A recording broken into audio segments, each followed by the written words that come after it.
Thank you, Madam President. I rise today to share a recent experience I've had which has strengthened my commitment to seeing the gap for the traditional owners of this land closed. Throughout my time in the union, I was kept energised by my fellow members and the leadership on standing together with Aboriginal people and stamping out injustice, industrially and throughout the community. In my days as a seafarer based in Darwin, I met a very passionate wharfie. His name was Thomas Mayer. He'd worked on the wharf since he was 17 years old and worked his way up. Eventually, Thomas became the NT organiser, and that gave him a bigger voice on fighting for Indigenous rights. After many years of advocacy, he then became the elected branch secretary for the Northern Territory. One campaign that I recall as a highlight was the continued support by the MUA NT branch for the Wave Hill walk-off, a dispute where a member for the Northern Territory MUA branch directly supported it, Brian Manning. I had the pleasure of meeting Brian before he passed away, and he was a very strong advocate for Indigenous rights. He used to drive his old J-Series Bedford down from Darwin, down to the guys in dispute, and drop off much-needed supplies. Thomas always called out the injustice against Indigenous people in the north, in the maritime industry, where it was rare to see training or employment engaged on the waterfront for Indigenous people. In Thomas's words, what he learnt from the docks. It's on the docks and as a union official that I learnt the value of unity. But more than that, I learnt that unity must be worked on. I learnt that unity means little without structure and legitimate accountable leadership, compromise and discipline toward collective goals. Thomas is now fully engaged with the Uluru Statement of the Heart. I was lucky enough to see Thomas last week during his journey around this country, seeking support for the Uluru Statement. Also with him was David Collard, who I'd met for the first time and could see the same passion and drive in his eyes and his informative talk that he gave on the statement. I got to hear from them a first-hand account of the dialogue which led to the Uluru Statement from the Heart. Getting to hear from two people that were at the meeting was inspiring and gave me a real sense of the passion and the pain that went into the creation of this statement. I can't say this better than in Thomas's words, and I'll speak now from Thomas's perspective and what I learnt from that speech, and this is what I heard on the day. The dialogues were held over 3 days. Workshops were based on recommendations of the past that, as with many aspirations of our people, had never been adopted and implemented by Parliament. From my perspective, I saw the dialogues and the culmination of these dialogues at Uluru as a great opportunity to empower us to achieve change. I asked the elders in the room, has there ever been an opportunity like this?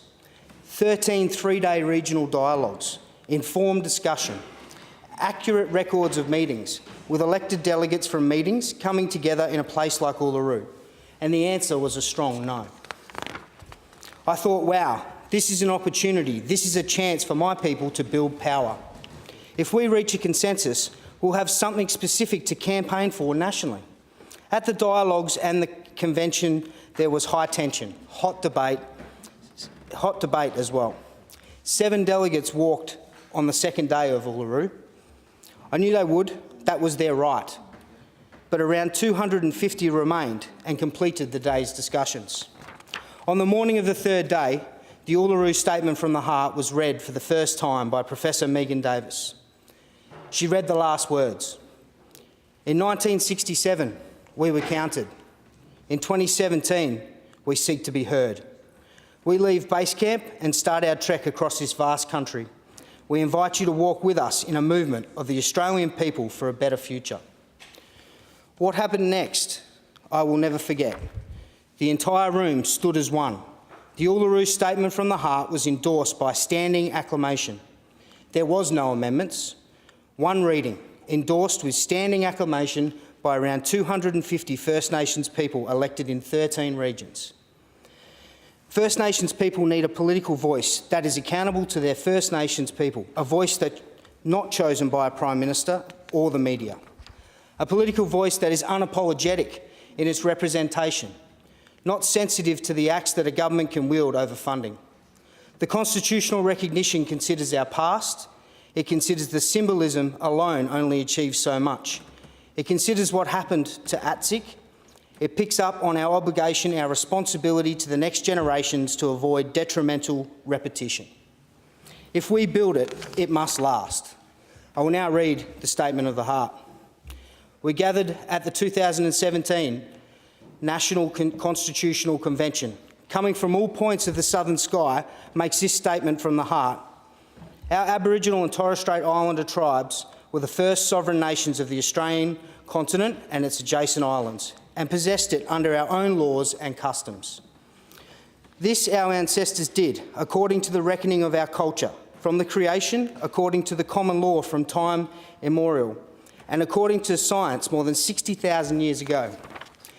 This sovereignty is a spiritual notion, the ancestral tie between land or Mother Nature and the Aboriginal and Torres Strait Islander peoples who were born therefrom, remain attached thereto, and must one day return thence to be united with our ancestors.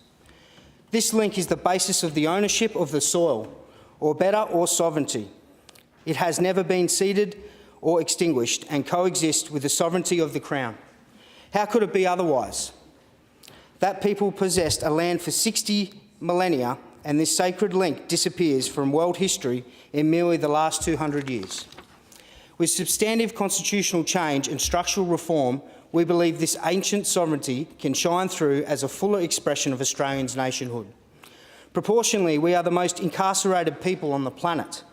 We are not an innately criminal people. Our children are alien from their families at unprecedented rates. This cannot be because we have no love for them, and our youth languish in detention in obscene numbers. They should be our hope for the future. These dimensions of our crisis tell plainly the structural nature of our problem. This is the torment of our powerlessness. We seek constitutional reforms to empower our people and take a rightful place in our own country. When we have a power over our destiny, our children will flourish. They will walk in two worlds and their culture will be a gift to their country. We call for the establishment of a First Nations voice enshrined in the Constitution. Makarrata is the culmination of our agenda, the coming together after a struggle. It captures our aspirations for a fair and truthful relationship with the people of Australia and a better future for our children based on justice and self-determination. We seek a Makarrata Commission to supervise a process of agreement making between governments and First Nations and truth-telling about our history. In 1967, we were counted. In 2017, we seek to be heard. We leave base camp and start our trek across this vast country. We invite you to walk with us in a movement of the Australian people for a better future. Very powerful stuff. I have to again echo Thomas's words, and as you note that the Uluru Statement of the Heart is written to you, the Australian people. We cannot let this statement be another trophy on the walls of Parliament, a reminder of Indigenous aspiration again dashed on the jagged rocks of political expediency. When the nation walks with us to enshrine our rightful place in the nation, we will be on the path to closing the gap. The Uluru Statement is once-in-a-generation opportunity.